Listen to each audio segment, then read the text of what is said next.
subconscious or not, either good or bad about me, right? So we're so deep into this that I'm just explaining what kind of happens, I guess, and why it's so important and could change the shift of everything if we could all focus a little bit more on these 4 simple things. So be impeccable with your word. Your experience of my class is your experience. Of course, I love people saying nice things about my class and stuff, but that's their experience, right? So I'm even using this on the better spectrum. So say Marsha loves my class, like it works for her, the way that I teach, the way that I do things, whatever. And our personalities, the way that she doesn't find me didactic in that dynamic. But so she tells Marsha, hey, you guys. So Marsha tells Sarah, oh my God, you have to come to Ash's class. Like Ash's class, this happens a lot in LA. Ash's class is the best. And you get a bunch of people in there that maybe I'm not the best for, okay? Flip side,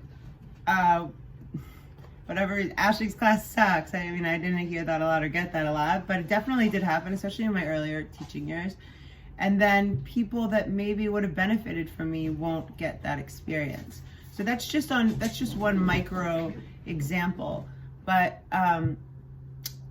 being impeccable with your word. Is it true? Is it necessary? Does it help the silence? Excuse me, Hondo. You're disappointing me right now, big time. Go to your bed. Go to your bed. Go to your bed and stay. Thank you very much. Stay there. Be good. Thank you. So being impeccable with your word. If I would say a starting point to working on this one, tell yourself, set the intention to think 4 seconds, 5 seconds before anything you say, especially to a loved one. Is it true? Is it necessary? And is it necessary right now? Does it improve the silence or otherwise, current energy in the room or whatever? Okay. So I'll go into these. I'll probably do a longer video, but for now. So another of the agreements is not to take anything personally. Okay. I said I'm not sure if these are going to be in order, but don't take anything personally. So I think they're all equally important. I don't think there is an order or he meant for them to, so that means, okay, back to, I can use the same example. Ashley's class is so amazing. I love Ashley's class. I can't take that personal, nor can I take Ashley's class sucks, because neither one are about me. I remember, this is just a girl thing maybe, but in college and in high school and stuff, if a boy didn't call me back, I was a million reasons confirmed that it was me. You know what I mean?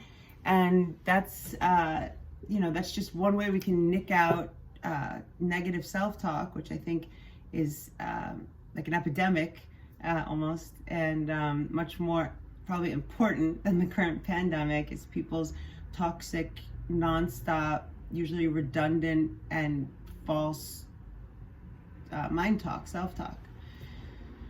Okay, so not taking anything personally, because it's usually not. And what people think of you is none of your business, in the most productive and logical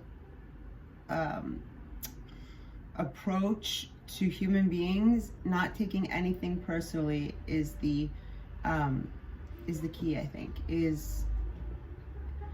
eliminates and avoids future hours, days of your life, thinking about things that are, how many times have you taken something personally and then your friend, and something, horrible, or God forbid, they've been sick, something, and it's like, and you just spent 3 days thinking that they just didn't like you. You know what I mean? Stuff happens, so just don't waste time taking anything personally. Always do your best. So always do your best doesn't mean always push yourself ragged. Example I liked for this one is like, so always do your best with respect to where you're at. Our bodies, our human bodies, especially women, vary from day to day. We could be a little bit more hungry, we could have a little bit more energy, we could have experienced something that affected our energy, we're feeling a little bit weaker or less inclined to feel comfortable and it be in our body and mind and emotional best interest to do this or that. Always doing your best means that you know in your heart, for the circumstances that you were in, you did the best that you could. So if it's running, and you could run 9 miles, but you're healing from something and it's smarter to run 8, run the 8. That's doing your best. Doing the 9 isn't doing the best. That's actually abusing your body and pushing further than what is capable. And that's not the best. So always being honest with what you're working with, and being respectful and with the most respect to your body and your emotional body and your mental state, to do what is the best for you at that time, given all those factors. Now, what's the last agreement? I was like, I should have a thing next to me, but I'm like, no. Like, okay, be impeccable with your word. Don't take anything personally. Always do your best.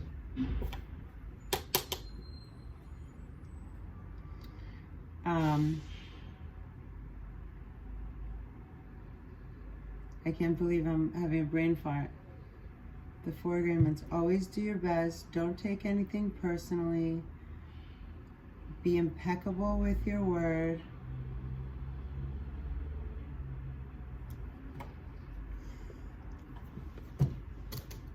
I know I'm gonna be like, the 4 agreements. What is the 4th?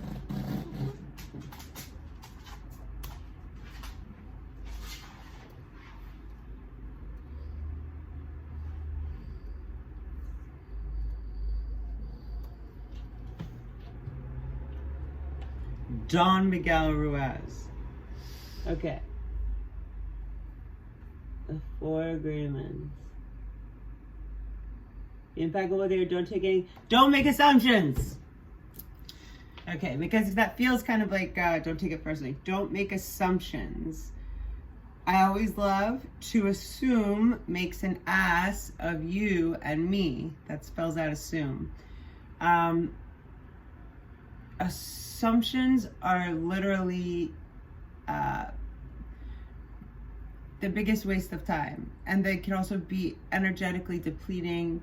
Assumption can go anywhere from I assume someone's not going to do something and adding on to my stuff, assuming my friends said something bad or whatever it is. Hey, don't make assumptions and not taking anything personally in terms of navigating life. To me is similar, but let's see, hold on. What they say. Okay. I'm just gonna redo the shorts anyway. Let's see how I did. Always be impeccable with your word. Ruiz states that while this agreement is the most important, it is the most difficult to honor. For this agreement, Ruiz first analyzes the word impeccable. The word impeccable comes from a Latin word peccatus, meaning sin. And the I am in the beginning of impeccable is the Latin prefix meaning without. So speaking without sin. Ruiz describes a sin to be anything that goes against oneself, and therefore being impeccable with language means to take responsibility for one's actions and remain without judgment against oneself and others. In essence, this agreement focuses on the significance of speaking with integrity and carefully choosing your words before saying them out loud. Agreement number 2, don't take anything personally. The second agreement provides readers with a way to deal with hurtful treatment from others that they may experience in life. Much of it we make up in our heads. Let's see. This agreement also allows readers to understand the notion that each individual has a very unique worldview that alters their own perceptions, and that the actions and beliefs of a person is a projection of their own personal reality. Agreement 3, don't make assumptions. The third agreement describes the issue of making assumptions, how it leads to suffering, and why individuals should not partake in making them. When one assumes that what the other is thinking, it can create stress, interpersonal conflict. All this stuff messes with your physical body and your organs and your systems. Overcoming the act of making assumption is to ask questions and ensure that the communication is clear between people involved. Don't assume stuff, just ask. Always do your best. The fourth agreement allows readers to have a better insight on achieving progress towards their goals in life. This agreement entails integrating the first 3 agreements into daily life and also living to one's full potential. It involves doing the best that one can individually manage, which varies from the different situations and circumstances that the individual may encounter. Ruiz believes that one avoids judgment, self-judgment, and does their best in every given moment. Something. Okay, I think I said it well, and at 15 minutes, let's call it. The book is amazing. I read it in like 4 hours. It's little. It's